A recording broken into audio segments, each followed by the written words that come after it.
Mitakai Arison, I want to try something different today.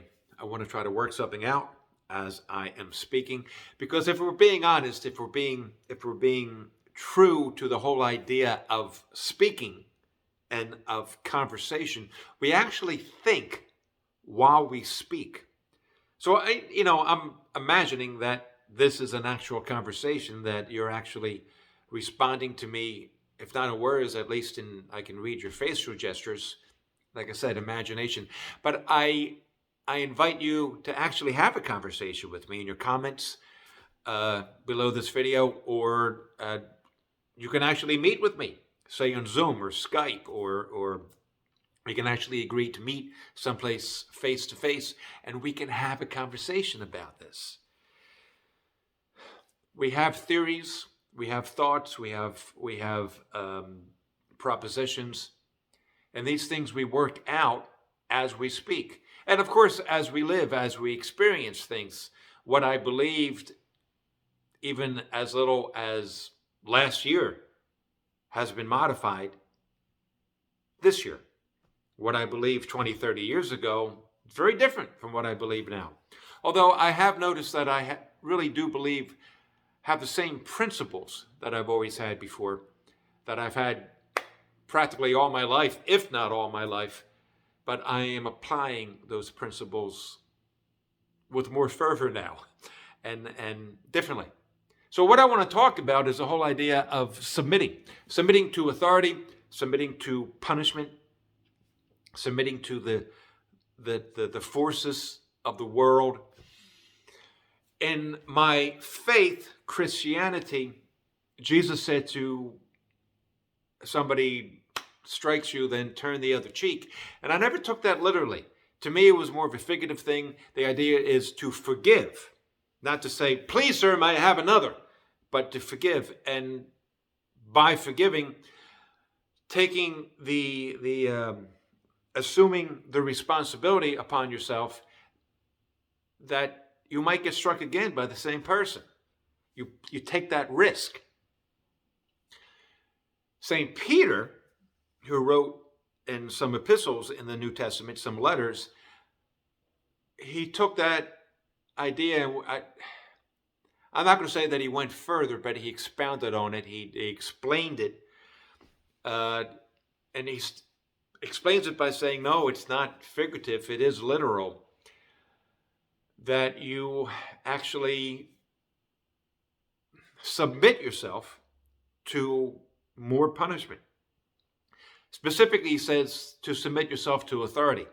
So he's talking about governmental authority, I guess bureaucratic authority, people, police, military authority, people that have some sort of authority over you because of what's been negotiated in society.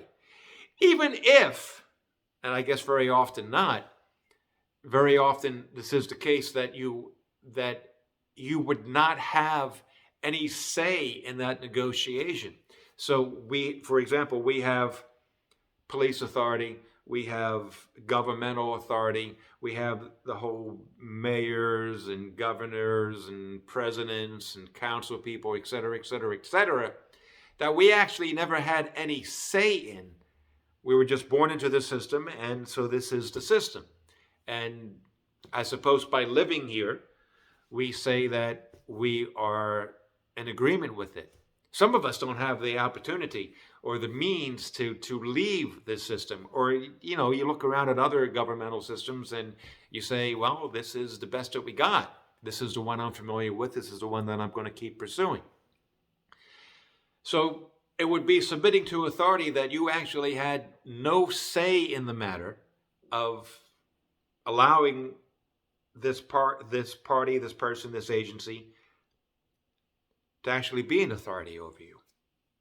And the idea is you stand up for what is right.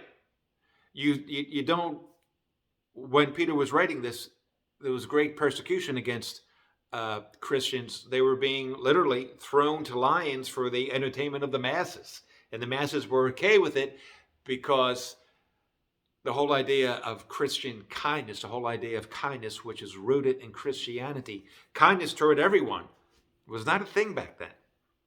Christianity actually changed the world as far as that's concerned.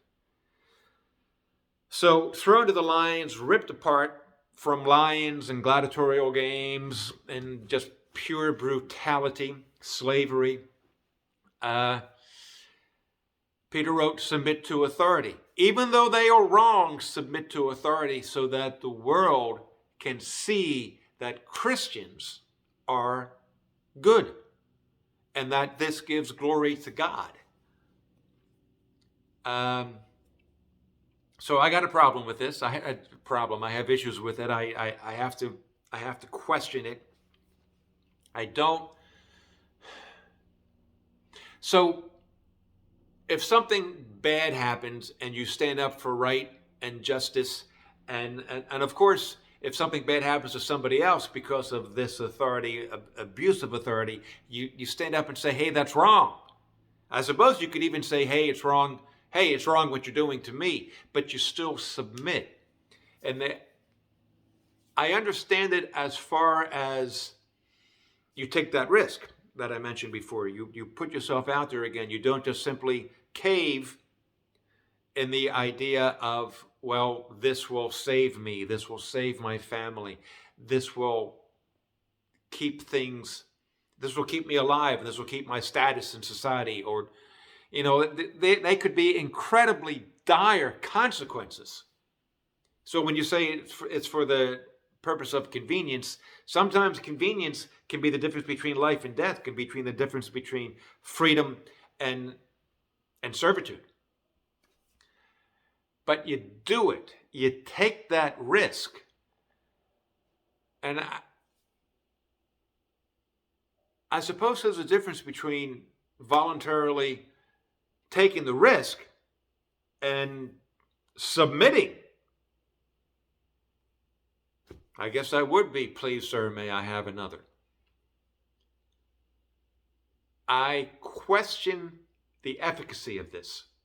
I question if this is really the proper way to live. So, yeah, you take the risk. Yeah, you stand up. Yeah, you speak and seek truth. Seek and speak truth. Seek first, then speak truth, regardless of consequence. And Peter says, you submit to authority. What is the purpose of doing this? How does that give glory to God? How does that further truth? And of course, to me, truth is Christianity.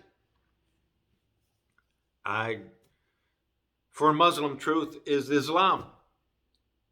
For a Jew, truth is Judaism, etc., etc.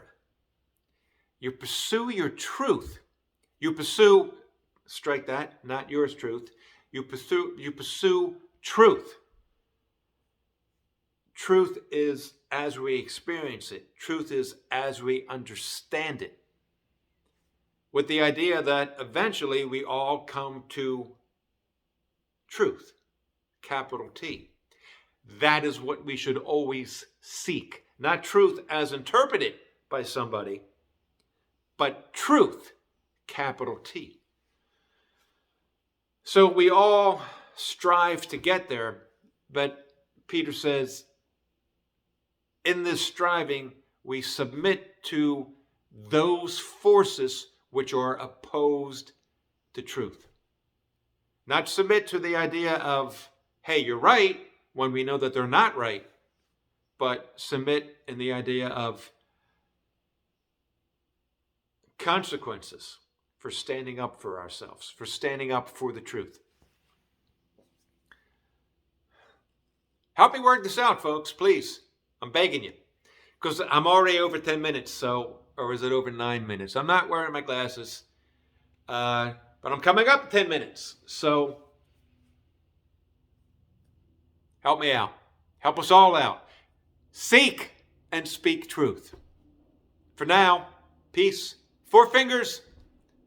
Talk to you soon.